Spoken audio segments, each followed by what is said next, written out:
The most expensive kitchens I walked into were some of the cheapest looking. And now I don't mean the material, I mean the design choices. The quality underdo everything else in the room. Now, these are not small homes. These are custom built, million-dollar renovations, kitchen with impressive stone that was imported or handmade tile, and appliances that cost more than a car. And they still look cheap because the mistakes I'm about to show you have nothing to do with budget. I'm Ariana Adireh Anderson, and I have been designing high-end kitchens for over 20 years. And I am 2 times National NKBA Design Award winner. Today, I will walk you through 11 kitchen design mistakes that make a beautiful home look cheap. And the 11th one is the one that I see in almost every expensive home right now. It's everywhere, and most people think that they're actually making their kitchen look better. So stay with me for this one. Let's start with 1. You probably don't even notice this anymore because it is so common. A grid flat recessed light, evenly spaced across the ceiling. Every builder does this. It's fast, it's inexpensive, and it makes your kitchen, well, like a medical office waiting room. I'm serious. Think about the last time you were in a doctor's office, that flat, evenly washed out light coming from directly overhead. And that's recessed grid does to your kitchen. And here's why it matters. When you light a room from one source, from one singular level, everything goes flat.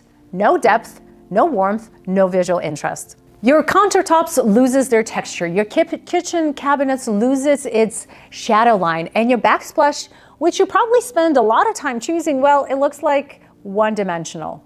Now, good kitchen lighting has 3 layers. Ambient lighting for general brightness, task light underneath your cabinets, where you actually are chopping and prepping, and your accent light, maybe it's in the glass cabinet door or above shelving, or maybe those are 2 beautiful large pendants over your island that will give your room a focal point. When you layer lighting correctly, surfaces come to life.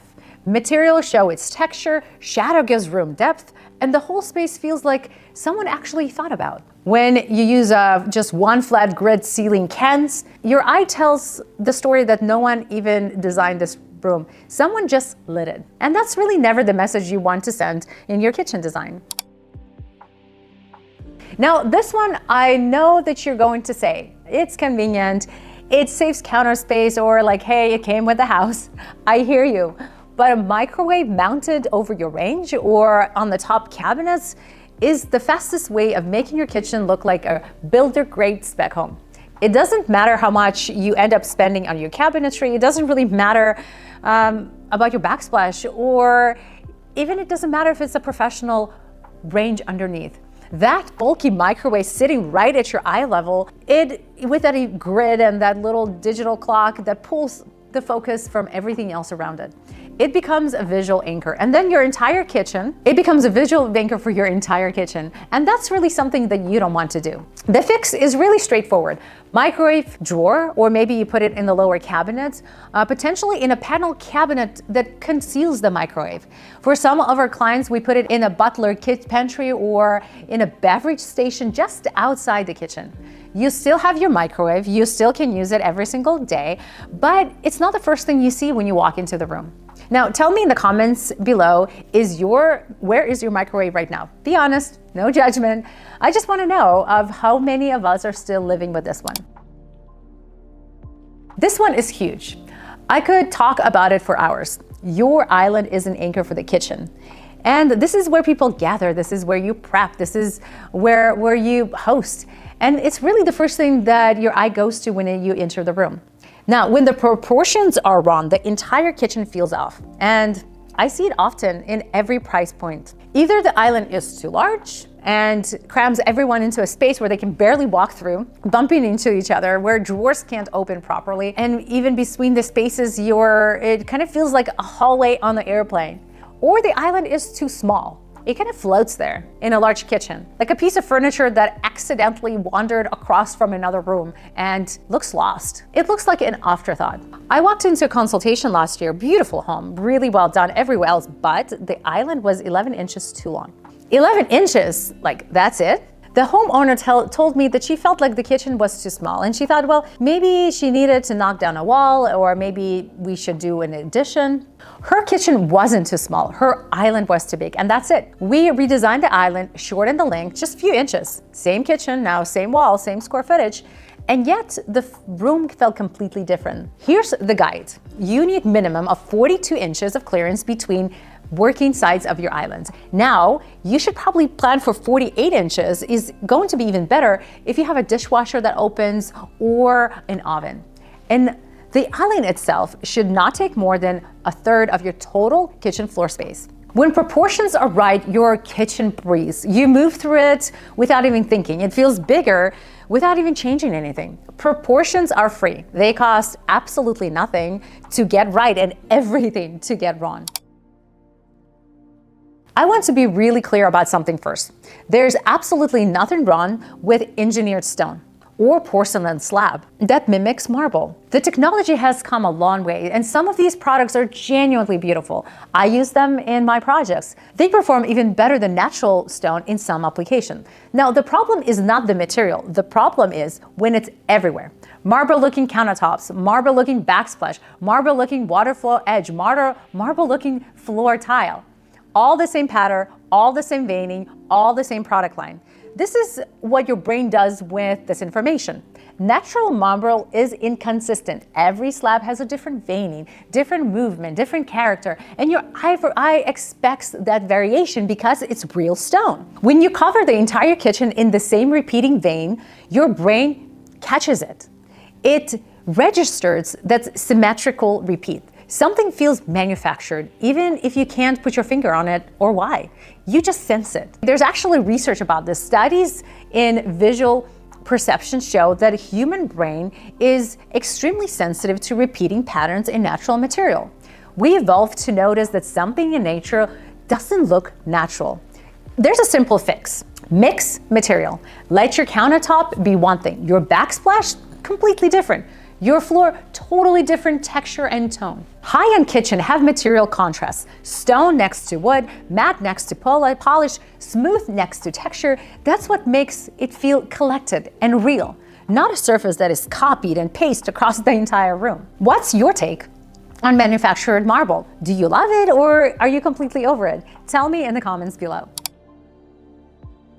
Now, this one I have to say because a lot of people invest real money into backsplash. Heavy pattern tile, maybe mosaic inspired design. Maybe you have that geographic mosaic in maybe even hand painted blues and white tile. Now, 5 years ago, these were everywhere. They were the statement pieces of our kitchens. In the right context, in small doses, in a very specific design direction, pattern tile can be beautiful. But a full backsplash in the kitchen that's supposed to feel timeless and elevated, it will date the room faster than almost anything else. The reason comes down to visual weight. A busy backsplash competes with everything else in the kitchen. And now think about it. You have cabinets, hardware, countertops, appliances, lighting. Your eye doesn't know where to land. Everything shouts at once. In a space that's already has so many elements, your backsplash should be a quieter player, supporting the room, not dominating it. Simple, handmade with various colors. Maybe you have that slab that extends from your countertops up. Vertical steps upway, tiles with the warmth or maybe organic tone. Then let the rest of your kitchen do what it's supposed to do. They add texture without adding noise. I'm just going to say it. Orange tone oak, honey oak, knotted pine, that warm umber finish that was in every kitchen between 1992 and 2006. It reads dated, no matter what else you do to the room. You can put brand new countertops, you can add modern hardware, maybe even state-of-the-art appliances, and these cabinets will still make your kitchen feel like 20 years old. Now, I want to be clear. Wood cabinetry is not the problem. Wood is beautiful. Natural tones that are actually having a real moment right now. The issue is the tone. That yellowish orange warm that really has that age feel of 2 decades. It immediately signals the era and your eye knows it. If you love wood grain and you want that warmth, go with rift cut white oak with a clear matte finish, or walnut with that natural chocolate tone. even maple, staying in the cooler, more contemporary tone. The grain is still visible, the warmth is still there, but the color doesn't scream it's a decade. It just says wood. That's exactly what you want to say. This goes hand in hand with what we were just talking about, cabinetry that has been intentionally distressed. Factory sanded edges, that fake wear, chipped paint. We're supposed to have, that kind of, you're trying to mimic that 100-year-old wear. Now, it was a hallmark of farmhouse era, the farmhouse aesthetics, and it's meaningful to some people. I'm not dismissing it, but what I'm trying to say, it was when you create a kitchen and you want it to be high-end, manufacturer aging does the opposite. It signals imitation, not authenticity. I had a client a couple years ago who was building a brand new home, custom everything, high-end finishes, and their cabinet company talked them into distressed paint finish. This is what they told them. It will give you warmth and inviting, it will give your kitchen character and soul. Now, when I saw the installation, it looked like the cabinet had survived a natural disaster before the house was even finished. Brand new house, brand new kitchen, and the cabinets, they look like they have been there for 3 decades of hard use. We ended up refinishing them into this beautiful, clean stain. We went with a smooth, simple detailing. Now, it was the exact same cabinetry, but the kitchen looked completely different. Real patina comes from real time, from real use, from real life. You cannot manufacture it. And when you try, it looked like you tried. If your kitchen has a distressed cabinetry right now, tell me in the comments. Are you going to keep them, or are they going to be on your list of the first things to change? This one is more noticeable than the other ones. Navy blue cabinetry, forest green, deep chocolate, dramatic black. For several years now, these have been hugely popular. And I'll be honest, they have done well in the right places. With the right balance, they can look stunning. I have designed kitchens with color cabinetry that turned out beautifully. What I'm trying to say, I'm not trying to tell you never to use color. The problem is in saturation, both in the market and in the room. And I've seen so many navy blue kitchens and dark green islands on Instagram and Pinterest that they start to feel like they are like a trend rather than a personal choice. And here's the psychology. Research in color has shown that bold, saturated color used in large application will create visual fatigue over time. You might love it. The first year, it feels dramatic and exciting. By the end of third, fourth year, they start to feel heavy. You feel like the room is closing on you. The drama becomes exhausting. Now, if you want color in your kitchen, think about maybe using it in small dosage. Maybe color the island and use neutral premier cabinets everywhere else. Maybe in an open shelving with that soft sage or warm clay. How about a backsplash or maybe your bar stools instead of your entire kitchen? This way you'll get personality and you get to design for that moment. And if you decide to change in 5 years, you do not need a full renovation. This one surprises most everyone that I tell it to. Matching all of your metals perfectly throughout the kitchen. Every kitchen handle, brushed nickel. Every light, brushed nickel. Every faucet, brushed nickel. Appliances spool, brushed nickel. Pot filler, you guessed it, brushed nickel. It seems like it should be, it should probably feel like it pulls everything together if it's same color, coordinated, professional, but actually it reads like catalog. It looks like one person went to one store and ordered everything from the same product line on the same day with the same finishes. And that's the opposite of how beautiful spaces come together. High-end kitchens have what designers call a collective feel. Like a room came together thoughtfully over time with intention, not like it was purchased from a single page of a hardware catalog. Here's what I tell my clients: to pick 2 or 3 tones of metal and let them have a conversation with each other. Warm brass pendants with polished nickel faucets and matte black window frames with unlacquered bronze hardware. Stainless appliances with aged brass accents. Each one plays off each other. You're creating depth and visual interest. That's what separates designer kitchens from what is just, I would call it, an installation. If you can describe your kitchen in a single word, like Tuscan or farmhouse or coastal or industrial, then the design is doing too much of one thing and not enough of you. Themed kitchens are essentially well, wearing a costume. They commit so passionately into one theme that there is no more room left for personality. Nothing unexpected, nothing real. Every detail points into the same direction. Hardware matches the backsplash, the lighting fixture, the bar stool, even the dish towel. And when all the elements are the same, the kitchen stops feeling like a home. It starts feeling like a set. I redesigned a kitchen for this gorgeous waterfront home. Had floor-to-ceiling windows with incredible view.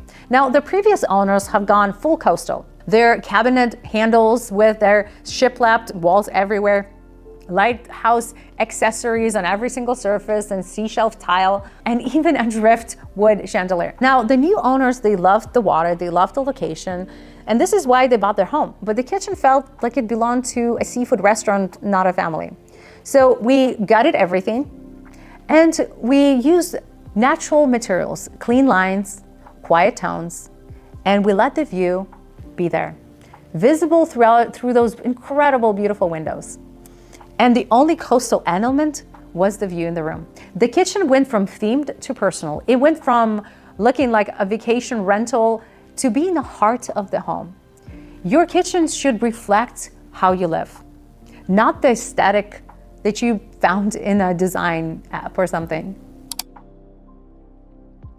All right, we are on number 11. Now, this one I told you in the beginning. This one I see almost in every expensive home that I walk into right now. And most people think that they're making their kitchen better. Fluted paneling on the island fronts, on the oven hood surround, sometimes even in the cabinetry itself.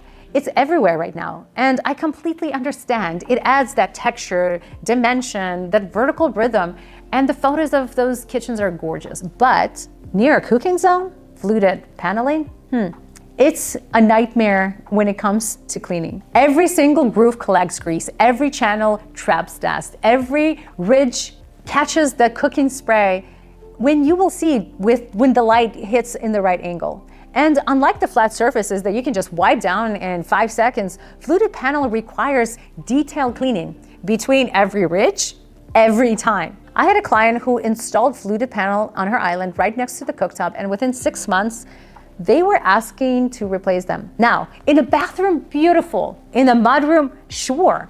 In the living room, away from the cooking surfaces, fluted paneling can be stunning. But directly next to a cooking surface where the grease is airborne, it's not a design choice, it's a cleaning disaster. Form should follow function, not fight it. And when a beautiful detail makes your life harder, that is not a good design. That's a decoration at an expense of how you actually live. So here, what all of these 11 mistakes have in common. None of them is about spending more money. None of them are about buying better appliances or more expensive stone or high-end hardware. Every single one is a design decision, a choice someone made or didn't make about how the room would come together. And that's actually the best news you will hear today, because it means that the difference between a kitchen that looks expensive and the one that actually elevates and is intentional is not about budget. It's awareness, it's intention. It's asking one question before every decision. Does this serve the room? Does this serve actually how I live in the space? Or is it something that I saw online and assumed that this was the right move? The most beautiful kitchens I've designed over the past 20 years have not all been expensive, but they have been the most thoughtful. Every surface, every material, every fixture were chosen with a purpose. Not because it was trendy, not because of a showroom told them it will match, not because they saw it somewhere in someone else's feed, but because it made the space feel like it belonged to the person who stands in their kitchen every single morning. This is what separates an expensive look from a cheap look. It's never about the money, it's always about intention. I'd love to hear from you. Which of these 11 mistakes surprised you the most? Or which one is sitting in your kitchen right now? Now, tell me in the comments, I read them, and I will respond. If this was helpful, please click below and subscribe. I share design inspiration that help you make a smarter decision about your space and how you live in it. Now, in our next video, we're going to talk about bathroom. No, trust me, what happens in the bathroom design right now might be even worse than what we've talked about, what is happening in the kitchen today. So I'll see you there. Thank you.